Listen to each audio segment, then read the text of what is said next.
मुझे ओहदे की जरूरत नहीं है, खिदमत करने के लिए मुझे ओहदा नहीं चाहिए, मेरा जज्बा काफी है, मेरा ओहदा मेरा जज्बा है। अगर मैं हारूंगी भी तो मैं आप सब के लिए मैं कह रही हूँ, मैं वादा करती हूँ, मैंने पूरी मेरी डायरी फिलअप की है। हैदराबाद और ये उमर कॉलोनी प्रभाग 11-12 के मैंने गली गली के मसले रिकॉर्ड किए हैं, मोबाइल में किए हैं, डायरी में की हूँ। अगर मैं हार भी जाऊंगी तो तब भी मैं आपके लिए काम करूंगी। नांदेड़ शहर के प्रभाग नंबर 12 में राष्ट्रवादी कांग्रेस पार्टी के उम्मीदवारों ने आज प्रचार किया, जोरदार शक्ति प्रदर्शन का मुजाहरा किया। प्रभाग के उम्मीदवार अब्दुल मुखीद, डॉक्टर अर्शिया कौसर, नुमाइंदा उम्मीदवार सैयद दस्तगीर और नुमाइंदा उम्मीदवार बशीर पठान ने एक अजीमुशान अवामी रैली निकाली, जो प्रभाग के मुख्तलिफ इलाकों का दौरा करते हुए बाद में जलसे में तब्दील हो गई। जलसे से खिताब करते हुए डॉक्टर अर्शिया कौसर और अब्दुल मुखीद ने एनसीपी को वोट क्यों देना जरूरी है, इस बात को वाजे किया और प्रभाग के इलाकों की तरक्की और तब्दीली के लिए राष्ट्रवादी कांग्रेस पार्टी के उम्मीदवारों को कामयाब करने की अपील की। रैली और जलसे में मुकामी अफराद बड़ी तादाद में शरीक थे।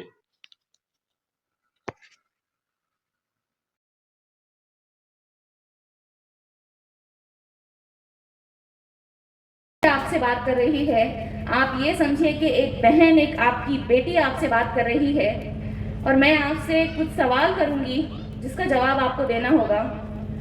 देखिए, आपके सामने आज कांग्रेस है एक तरफ। आज कांग्रेस का क्या हाल है? आज कांग्रेस की जिम्मेदारी जिनको दी गई थी, जो माजी महापौर रह चुके हैं, आज उन्होंने इस पार्टी का ऐसा हाल कर दिया है कमीशन खाते खाते कि सभी इनसे तंग आ चुके थे और जो तंग आ चुके थे वो बीजेपी के डोर के जरिए आज मजलिस में शामिल हो गए। अब दूसरी तरफ है पतंग, वो तो ज़ाहरी तौर पर हमें दिख रहा है कि वो बीजेपी की तरफ से चल रही है, ये आप सब भी जानते हैं, क्योंकि मजलिस एक बहुत बड़ी साजिश रच रही है। हिंदू मुस्लिम करने का उनका एक प्लान है और सियासत में जीतने का एक प्लान है। ये कोई तरक्की की बुनियाद पर नहीं लड़ रहे हैं। और दूसरी बात यह है कि आपने 25 से 30 साल से जिनको आपने ओहदों पर बिठाया, आप उन्हें क्या सोचकर वोट देते हैं हर बार? क्योंकि जब भी आपने उनको मुंतखब किया, उन्होंने एक बार ईदगाह की जमीन बेच दी, फिर दूसरी बार आपने उनको चुना, फिर उन्होंने ईदगाह की जमीन खा ली, फिर तीसरी बार आपने उनको चुना, फिर उन्होंने कब्रिस्तान की जमीन बेच दी, फिर आपने उनको चुना, फिर उन्होंने ईदगाह की जमीन खा ली। आज बचा है सिर्फ और सिर्फ एक चबूतरा और मीनार। आप क्या सोचकर उनको वोट देते हैं? और आज वो पैसों की बरसात बरसाएंगे, मगर याद रखिए, वो जो पैसों की बरसात बरसाएंगे वो हमारी ईदगाह के बेचे हुए पैसे हैं, वो हमारी कब्रिस्तान की जमीन के बेचे हुए पैसे हैं। ये आपको तय करना है कि क्या आप ऐसे रहनुमा चुनेंगे? बोलिए आप, क्या आप ऐसे रहनुमा चुनेंगे हमारी कौम के? जबकि हमारे कुरान मजीद में तो अल्लाह ताला फरमाते हैं कि इंसाफ को कायम करो, जुल्म करने वालों से लड़ो, ज्यादती ना करो। सूरह बकरा की आयत है। हम कहाँ हैं? ये जो हक छीन रहे हैं, ये जो जुल्म कर रहे हैं, जिनकी वजह से आपके घर डूब रहे हैं, आपके बच्चे गिलाजत में गिरकर बीमार हो रहे हैं, आज इनको आप मुंतखब करके दे दोगे? कब तक आप यूं जुल्म सहोगे? क्या 3000-4000 में आपके डूबते हुए घर जो है वो बच जाएंगे? क्या 3000-4000 में जो आपके बच्चे बीमार हो रहे हैं, जिनको आप बार बार हॉस्पिटल्स में लेकर जाते हैं, क्या वो बच्चे महफूज रहेंगे? देखिए, आज हमारा दीन क्या कहता है? कुरान मजीद में गरीबों की मदद करने पर जोर दिया है, मिस्किनों को हक दिलाने के ऊपर जोर दिया है। आज आप ऐसे रहनुमा चुन रहे हैं जो गरीबों का हक छीन रहे हैं। देखिए, मैं आपसे वोट मांगने के लिए नहीं हूं यहाँ। मैं अभी 20 दिन से नहीं, मैं 3 महीने से मैं मेहनत कर रही हूँ। सिर्फ यहाँ पर नहीं, मैं खंडार में गई, मैं बसमत में गई, और आप मेरे ईमान वाले भाई हैं, मैं भाई समझकर बोलूंगी। ये जो मेरी बहनें हैं, ये बहनें समझकर मैं बोलूंगी कि मैं जिस हाल में यहाँ पर बैठी हूँ वो हाल आप सब जानते हैं। जिस हाल में आप अपने घर की बेटियों को, बहुओं को आराम देते हैं, उसके खाने पीने का ख्याल रखते हैं, उसे सीढ़ी तक चढ़ने नहीं देते। आपकी ये बहन नालों पर से गुजर रही है, नालियों पर से गुजर रही है। मैं 2 महीने से प्रभाग 11 हैदराबाद और यहाँ पर घूम रही हूँ, वोट के लिए नहीं, बल्कि हर गली में हर एक के मसले के लिए कि आपका क्या मसला है। कोई कह रहा है कि हमारे पास बाजी पानी नहीं है, कोई कह रहे हैं कि बाजी हमारे पास बालवाड़ी नहीं है। मैं ये मसले पूछने के लिए घूम रही थी। और पता है आपकी बहन के साथ क्या हुआ है?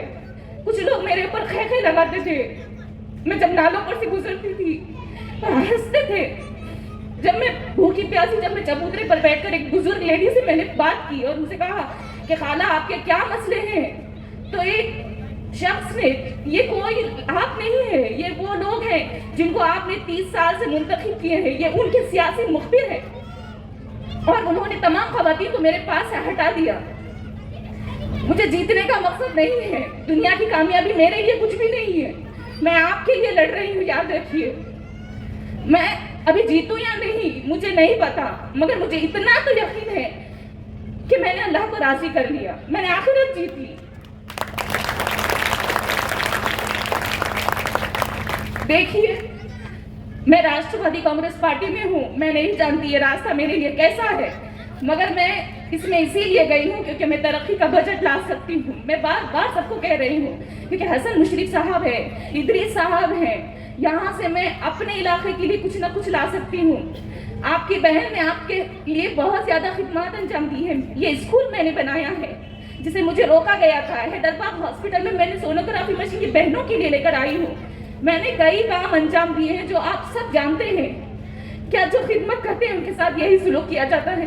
क्या आपने ऐसे लोगों को मुंतखब किया कि वो आज मेरे साथ इस तरह बर्ताव कर रहे हैं? मैंने अकेले ये जो चुनाव है ये मैं अकेले लड़ रही हूँ। मेरे साथ कोई नहीं है, मेरे साथ आप सबकी दुआएं हैं। सिर्फ आप सब है बोलकर मुझे ताकत है। देखिए, मुझे आज भी बात नहीं करनी थी, मगर मुझे मुखी भाई हमेशा कहते थे कि अर्शा जी आप बात करिए, आप कुछ ज्यादा बात करिए, आप थोड़ी क्यों बात करते हैं? क्योंकि इस हाल में हम ज्यादा बात नहीं कर सकते, मगर मैं फिर भी कोशिश कर रही हूँ। देखिए, आपके 5 साल है, आपको तय करना है आप क्या फैसला करते हैं, ये आपका मुस्तकबिल है। मेरे पास नाहक जो पैसे हैं वो मेरे पास नहीं है। ईदगाह को बेचे वाले पैसे मेरे पास नहीं है, कब्रिस्तान को बेचे वाले पैसे मेरे पास नहीं है। मैं जब मुखी भाई, जब अभी चौपाल में जो सभा हुई, मैं जब यहाँ से चलकर चौपाल वहां पर प्रभात 13 में जब मैं एंट्री कर रही थी और मैं थकी हुई थी, प्यास लगी थी, और मेरे सामने 2 लोग आए और उन्होंने मुझे इतनी जोर से चिल्लाकर कहा, यहाँ क्या काम है तुम्हारा, तुम्हारा 12 में जाओ। मैं खामोश होकर गुजर गई। एक गली में पाकिस्तान नगर हमीदे कॉलोनी में मैं गई तो वहां पर इनके सियासी मुखबिर छोड़े हुए रहते हैं ना, वो आकर चिल्लाने लगे, लड़ने लगे, जबकि मैं सिर्फ इतना ही पूछ रही थी कि खवातीन के क्या मसले हैं, सिर्फ इतना ही। मुझे वोट की मुझे जरूरत नहीं है, मुझे ओहदे की जरूरत नहीं है, खिदमत करने के लिए मुझे ओहदा नहीं चाहिए, मेरा जज्बा काफी है। मेरा ओहदा मेरा जज्बा है। अगर मैं हारूंगी भी तो मैं आप सब के लिए, मैं कह रही हूँ, मैं वादा करती हूँ, मैंने पूरी मेरी डायरी फिलअप की है। हैदराबाद और ये उमर कॉलोनी प्रभाग 11-12 के मैंने गली गली के मसले रिकॉर्ड किए हैं, मोबाइल में किए हैं, डायरी में की हूँ। अगर मैं हार भी जाऊंगी तो तब भी मैं आपके लिए काम करूंगी। अजीत दादा साहब के पास से मैं बजट लेकर आऊंगी और मुझे पूरी उम्मीद है कि आप 15 तारीख को जो भी फैसला करेंगे सही करेंगे। बस मैं अपनी बात को यही खत्म करती हूँ, अपनी जगह लेती हूँ। थे हमारे बाजू में यहाँ पे ये गोबर का डला कर डाल दिया गया।